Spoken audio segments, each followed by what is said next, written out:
Hey there and welcome to another Give It 10. 10 seconds, 10 repetitions or 10 minutes of something done consistently every day to get you results this year. Simple things that you remember to do. Now, how do you remember to do a Give It 10? Because a lot of people say, Jen, I love the idea of a Give It 10, but I just forget to do it. So the second part to Give It 10 is Give It TEN. We're going to think about the trigger to remember, to remind us to do it. We're going to think how to make it super easy. And then we want to give ourselves a need. Why do we need to do this thing for us? And that's something we have to identify ourselves, why we need to do, why we need to get strong, why we need to have strong arms, strong legs, a strong core. You know, why is it for you? For me, it's all about growing old with dignity, staying pain-free, being able to do the things I want to do, and hopefully when I'm older, having a strong body that will carry me through into old age.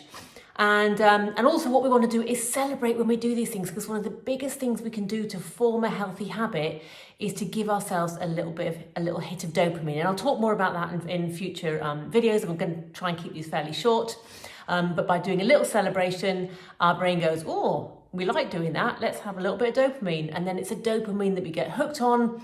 And then our brain starts to remember to do these things. So the trigger for today's Give It 10 is being in the kitchen. It could be boiling the kettle. Have it something specific, not just being in the kitchen. So for you, your trigger could be boiling the kettle, putting something on the hob, loading the dishwasher, unloading the dishwasher, but think about that trigger, okay? So let's say it's boiling the kettle. So you put the kettle on to boil, you're gonna come straight to the kitchen counter and you're gonna do 10 press-ups on the kitchen counter. And we're doing it on the kitchen counter because this is what's easy, okay? Doing 10 press-ups on the kitchen counter. Now, if you're finding that a challenge, just do one. That's easy for you. Whatever's easy is where you should start. So do what's easy for you. So 1, do 5, but try and do 10 if you can, because obviously that's the whole Give It 10 thing, but we're trying to make it easy. So trigger, boiling the kettle, make it easy, do it on the counter, do it against the wall. You can do 10 press-ups against a wall, okay? You can do it on the floor, you can do it on a chair, you can do whatever you want, whatever's easy for you. And why do you need to do it? So you could think about,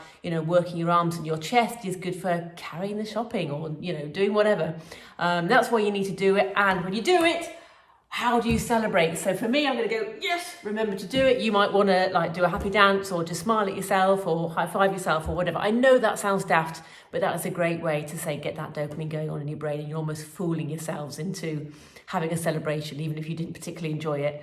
And we'll go into the psychology and the brain chemicals behind that later on in these videos. But for now, today's Give It 10 is 10 press-ups on the kitchen counter, remembering to keep those arms nice and close into you. I mean, you can kind of do this if you want to, but a really good quality press up is keeping those elbows in close to the chest, keeping your back nice and flat, bringing the chest down to the kitchen counter, and we're pushing back up from there. 10 press ups on the kitchen counter. Go, see you again tomorrow for another one. Cheers.